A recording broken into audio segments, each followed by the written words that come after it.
Estudiantes, cordial saludo, bienvenidos a su tercera clase de Derecho Probatorio.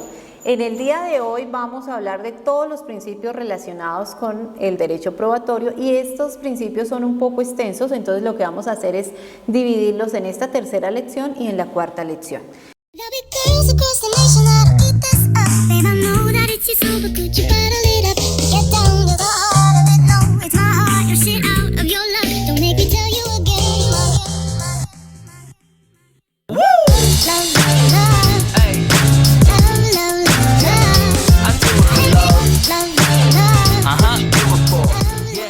En el día de hoy tenemos que explicar que los principios generales o rectores son criterios auxiliares de la actividad judicial y cumplen dos funciones específicamente. La primera, facilitar la interpretación de la ley cuando la norma expresa es un poco dudosa. Llenar los vacíos cuando no hay ley aplicable al caso que se está relacionando. Y en ese orden de ideas, entonces vamos a iniciar a conocer nuestros principios que rigen el tema probatorio. El primero hace relación al principio de la necesidad de la prueba y de la prohibición de aplicar el conocimiento privado del juez sobre los hechos materia de investigación. Entonces, ¿a qué se hace referencia este principio? Los hechos en los que se fundamenta esa decisión judicial deben estar demostrados con las pruebas aportadas debidamente al proceso, bien sea por las partes o porque el juez de manera oficiosa las ha solicitado, y tienen que estar de manera regular y oportuna. No es dable tampoco para el juez suplir esas pruebas con el conocimiento privado que tenga sobre las mismas, ¿cierto? Porque entonces desconocería los derechos tales como publicidad y contradicción. Siguiente principio nos refiere el principio de la unidad de la prueba y se debe tener en cuenta que al proceso se proporcionan o llegan diferentes pruebas, como lo mencionamos anteriormente, bien sea aportadas por las partes o por el juez, pero todas y cada una de ellas se tiene que valorar haciendo un todo, un conjunto, como si fuera una unidad, y como tal debe ser analizada y apreciada por el juez. Hay que tener en cuenta que esa valoración conjunta de la prueba proviene una vez se haya individualizado cada medio probatorio o elemento de prueba que se ha dado. Es decir, se individualiza primero el medio probatorio y después todas esas pruebas en un conjunto forman una unidad y hace que el juez tenga una valoración de manera conjunta o de manera unánime del valor probatorio de cada de estas. El principio de la comunidad de la prueba. También se conoce con el nombre de principio de adquisición de la prueba. La prueba no pertenece a la parte que la aporta al proceso, puesto que una vez introducida legalmente a este, debe considerarse para determinar la existencia o inexistencia de un hecho, independientemente de la parte que resulte beneficiada o no con ella. El siguiente principio es el principio del interés público o función de la prueba. El interés público de la prueba se evidencia en que la función que éste desempeña en el proceso, es decir, en el grado de convicción que la prueba produce en la mente del juez al momento de fallar.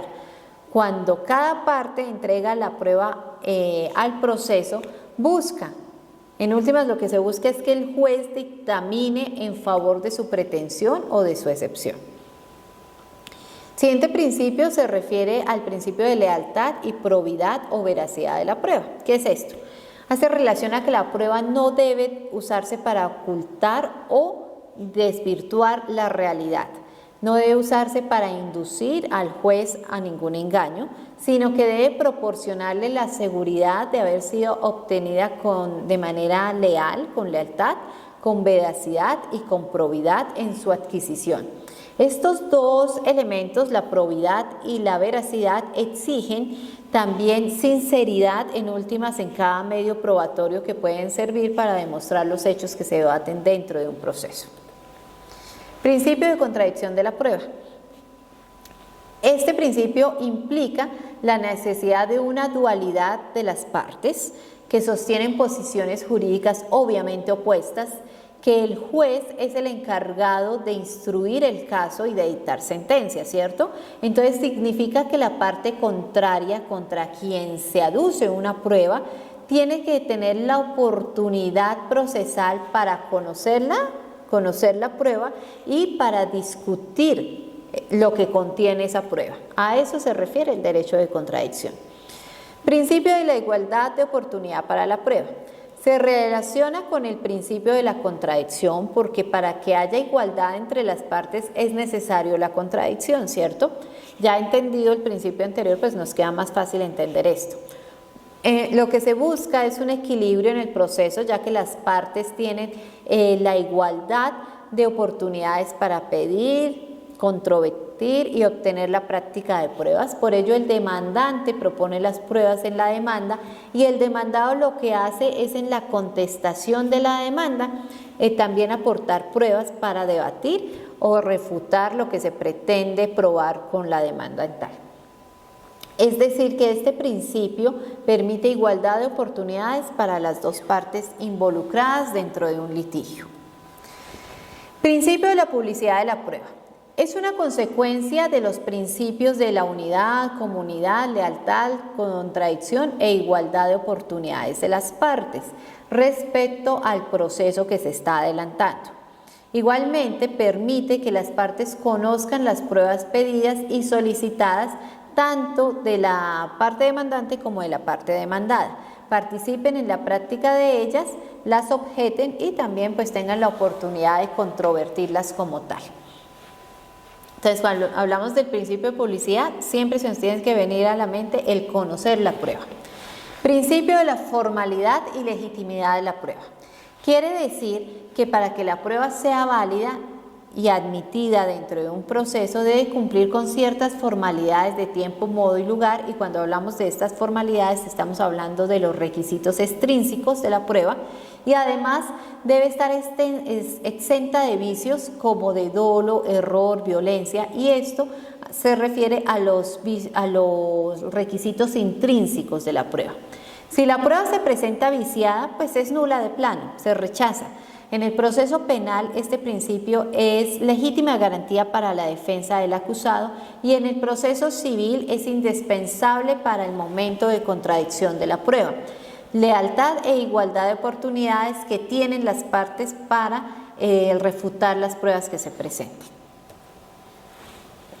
Principio de la legitimidad de la prueba. Significa que la prueba debe estar revestida de, como ya lo mencionamos en el principio anterior, de los requisitos extrínsecos y los requisitos intrínsecos, acorde a los preceptos morales y provenir de quien se haya revestido de legitimidad para ofrecerla. La razón de este principio debe basarse una vez más en la garantía del derecho fundamental al debido proceso, más precisamente en la necesidad de asegurar la certeza y la imparcialidad del juez al momento de fallar. Aspectos relevantes dentro de este principio. Primero, para que la prueba tenga validez se requiere que sea llevada al proceso con los requisitos procesales que establece pues, la misma ley. Segundo, que se utilicen medios moralmente lícitos y por quien tenga la legitimación para ello, para aducirla. Las formalidades son de tiempo, modo y lugar y se diferencian según la clase del proceso y el sistema, si es oral o es escrito. Principio de la preclusión de la prueba o de la autorresponsabilidad de las partes. Este principio busca impedir que se sorprenda la contraparte con pruebas presentadas en último momento, ¿cierto? Entonces se habla de preclusión, en relación con las partes, es decir, con esa pérdida de oportunidad que usted como parte tiene para ejecutar el acto que le interesa. También opera cuando el juez, cuando no ejercita el poder inquisitivo, es decir, ese poder oficioso que la misma ley le otorga, es decir, cuando precluye el tiempo para decretar pruebas de oficio y el juez pues se le pasó el tiempo y no decretó ninguna prueba de oficio, ¿no? Entonces ya no puede a última instancia, ya al momento sobre fallar, decir vamos a presentar una prueba de oficio. En el proceso hay ciertas oportunidades indispensables para que bien sea las partes o el juez decrete y presente las pruebas como tal. Principio de la inmediación y dirección del juez en la producción de la prueba. Consiste en la apreciación que hace el juez de la prueba, es decir, que él participa directamente en la producción del medio probatorio, dirige el proceso y resuelve sobre la admisibilidad de la demanda para luego intervenir en la práctica de las pruebas como tal. Este principio contribuye a la autenticidad, la seriedad, la oportunidad, la pertinencia y la validez de la prueba como tal. La inmediación permite al juez una mejor apreciación de la prueba, especialmente la testimonial, la inspección judicial, el interrogatorio de las partes y la prueba pericial, pues por dar un ejemplo, ¿no? Porque hace relación a que es el juez el que tiene contacto directo para practicar estas pruebas como tal. Con esto damos por terminado el contenido de nuestra cuarta lección. Que tengan un feliz día.